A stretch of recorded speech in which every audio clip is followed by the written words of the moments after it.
Hello, everyone. This is Tom Fox back again with Matt Kelly for another episode of the award-winning Compliance Into the Weeds, continuing our exploration of all things compliance. Matt, I'm going to turn it over to you from there. Thank you, Tom. I thought it would be worthwhile today to talk about I don't even know what the word is, I guess the debacle, the fiasco, the mess at the Justice Department we have seen since last week involving New York City Mayor Eric Adams.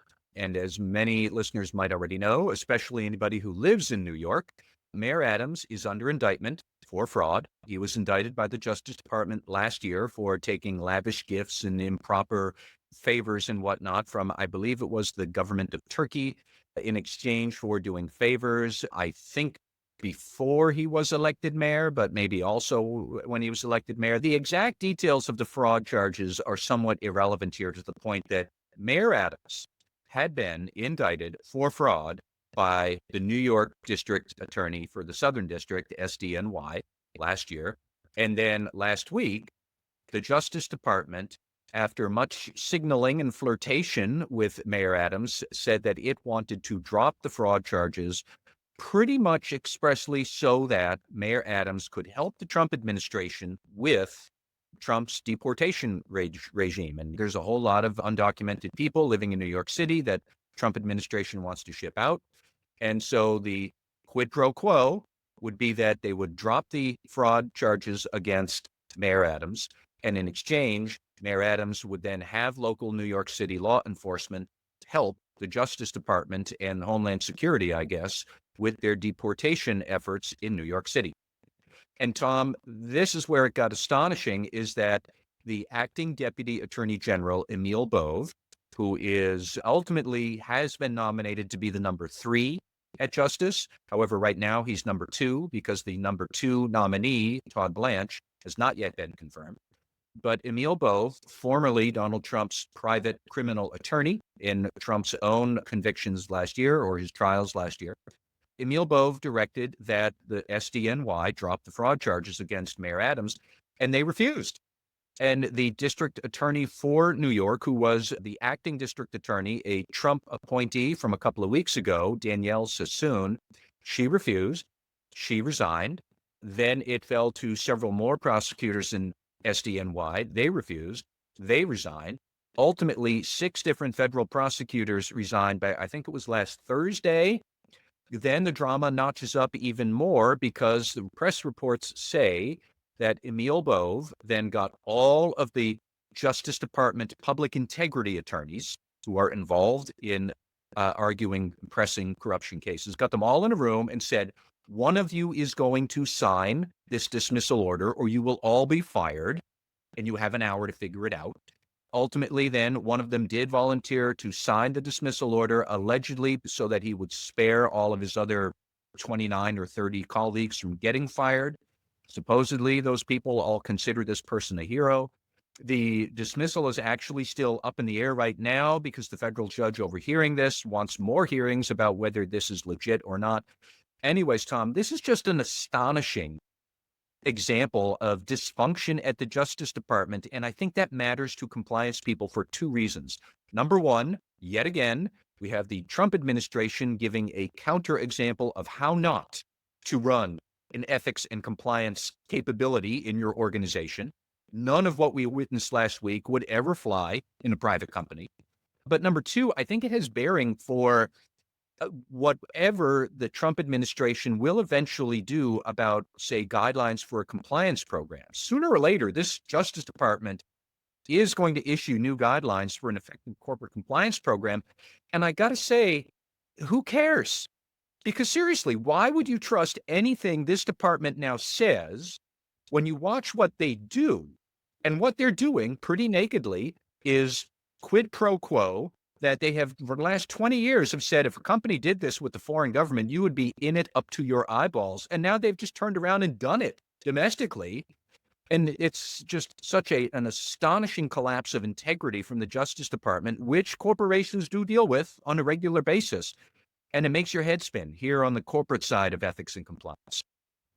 I guess, Matt, at this point, I have to try and separate the 2 different strands that you're raising. Sure. One is the integrity at the top of the Justice Department and the validity of the order which Bove gave, which clearly was illegal because he said in both Sassoon's resignation letter and his response that this dismissal was not based on a review of the facts or the law.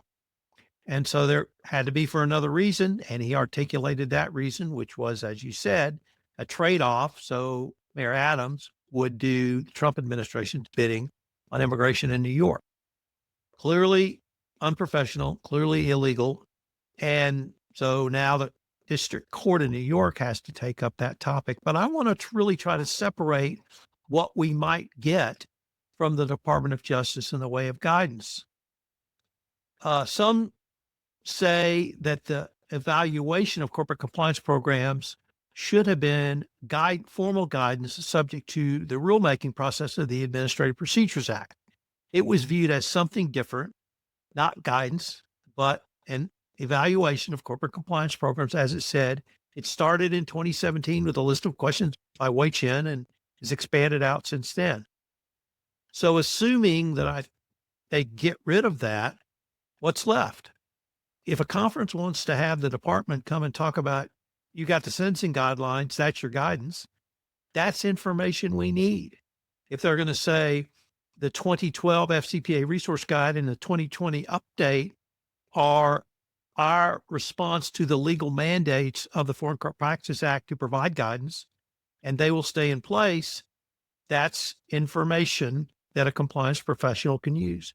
Conversely, if they say no evaluation, no guidance, that's information that we need to know. So I really would try, at least intellectually, and separate those two, even if, and I agree with you 100%, the unethical and non-integrity based conduct at the top sends a horrid signal for anyone except those who want to buy off the DOJ.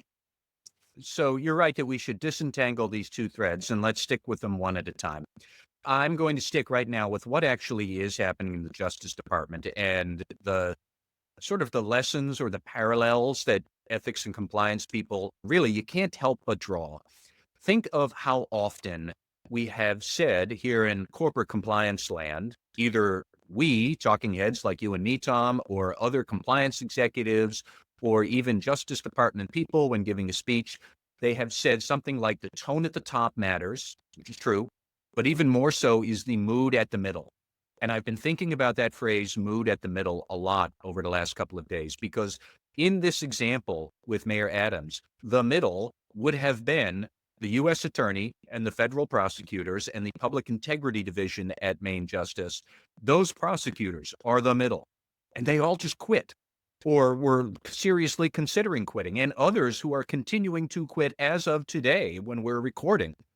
If you saw something happen like that, where middle managers were quitting one after the other for what is clearly integrity reasons, it would send such a huge signal that your top has deep dysfunction. And that is true here at the Justice Department now. And what does that say for corporate enforcement in the future when your partner in some sort of investigation or enforcement action is going to be corrupt? The Deputy Attorney General is engaging in something. Look, I don't know if it is illegal by the letter of the law, but it is clearly unethical. And it is clearly something that just stinks to high heaven. And for anybody who might think that maybe the facts of the case against Mayor Adams were weak to begin with, or maybe they wouldn't meet the statute or the judicial standards spelled out by the Supreme Court, that may have been valid, but that's not what Bove put in his letter to the district attorney saying, drop this case. He basically said, we need Mayor Adams. We want him available to be able to help further our agenda. And then to make matters even worse, the next day, Mayor Adams himself and the head of immigration enforcement, Tom Homan, who has all the political dexterity they went on Fox News, and Homan turned to Adams and said, and you better deliver or else we're going to come after you and say, why aren't you living up to your end of the deal? Like clearly showing everybody quid pro quo. And it is just astonishing that the department has sent a message that might makes right here, That is not what we have said for the last 20 years at least. We have said the law makes right, and you must obey the law even when it sucks and you don't like to, and there's going to be pain. I agree with all of that. And yet here is the acting deputy AG, chucking all of that aside. I will applaud the federal prosecutors who have quit, including not Miss Sassoon, the U.S. District Attorney who quit, but I don't remember this man's full name, but one of the federal prosecutors, Tom, you probably recognize this, where he wrote in his resignation letter, you might find some fool who's going to sign off on this, but that fool was never going to be me. That is a resignation letter for the ages. And all of those mood at the middle people, they're the ones who should be at an ethics and compliance conference talking about integrity because they clearly nailed it. I'll pause right there for a moment. That's my thread on what's happening at the DOJ, but I do want to talk also about the compliance guidelines. But I'll take a breath while you give me your thoughts. Well, we don't have to reshape our thinking because it's clear to me that this is an intentional action by the Trump administration to completely destroy the U.S. Department of Justice. And they can destroy it by having people resign. They can destroy it by firing people. They can destroy it by making it so that any move you make will be subject to determination arbitrarily at any point, including when you make it or down the road. And they may or may not be able to put in Trump acolytes who will do this bidding, but it's clear they want to get the DOJ under control and they're willing to, by hook and crook, unethical or illegal actions too. I think we're living in alternative universes, or at least we're talking in alternative universes because they don't care about integrity and they don't care about ethics. And it's going to be that way going forward.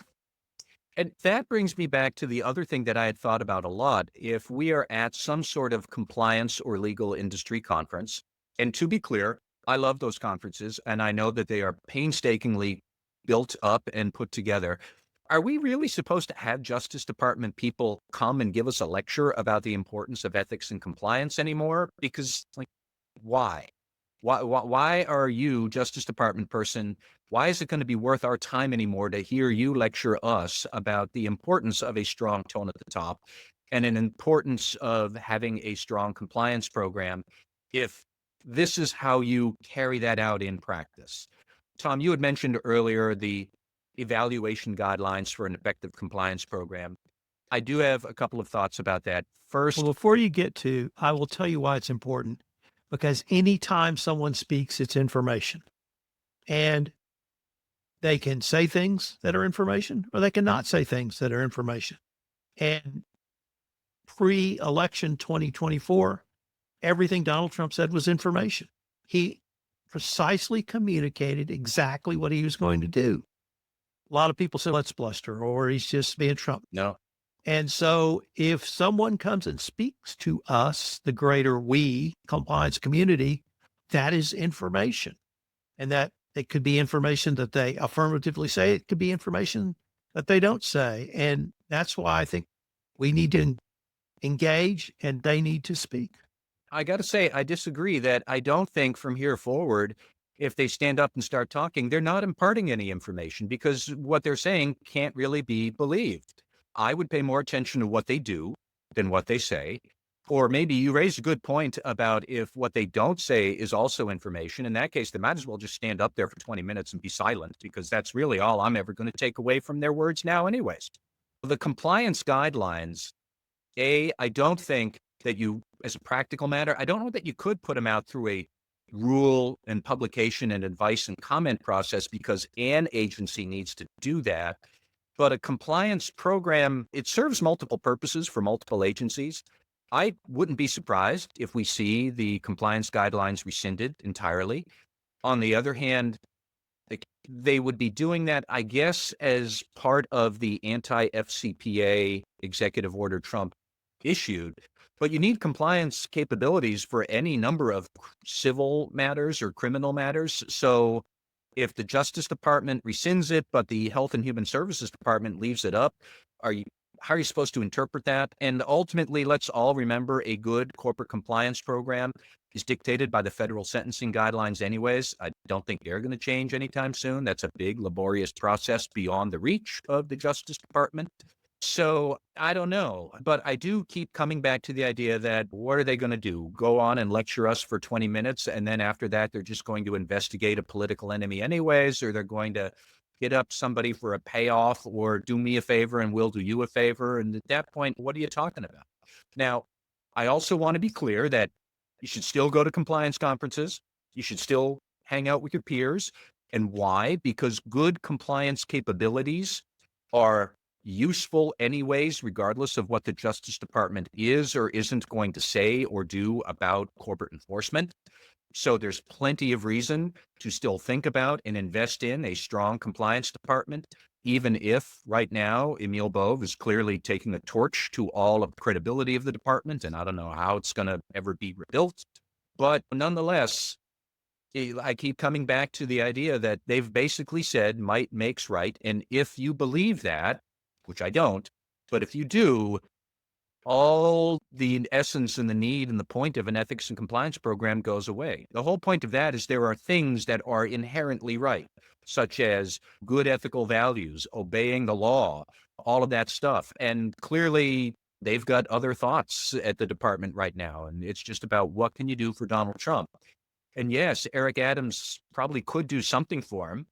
Although it's funny, I think, that by doing all of this now, it looks like the governor of New York is probably going to have Eric Adams removed, which she is legally empowered to do. And then why did we go through all of this? Because now Eric Adams isn't there anymore. But hey, whatever. It's And just he's subject to being prosecuted again I mean, because he hadn't delivered. yes, actually, let's all remember that these charges were dropped without prejudice, so they could be refiled. And if he loses election in November, you're damn sure that he's going to have these charges come back. As a practical matter, of course, the governor needs to have Adams removed as mayor because otherwise he is just doing the bidding of the Trump administration. He was elected to do the bidding of the people of New York. And here we are. So for all sorts of reasons, like politically, this was just a not very strategic kind of a thing other than to send a message, except I don't know quite what message it sent. It sent a couple of different messages that are in conflict, but ultimately it sent an awful message to corporate ethics and compliance people. And it's going to be a real stain on how people take the Justice Department seriously from here forward. Now, I don't know what the answer is going to be, but that stain is going to run pretty deep for a long time. Seems like a good point to end this podcast on, Matt. Thank you, Tom.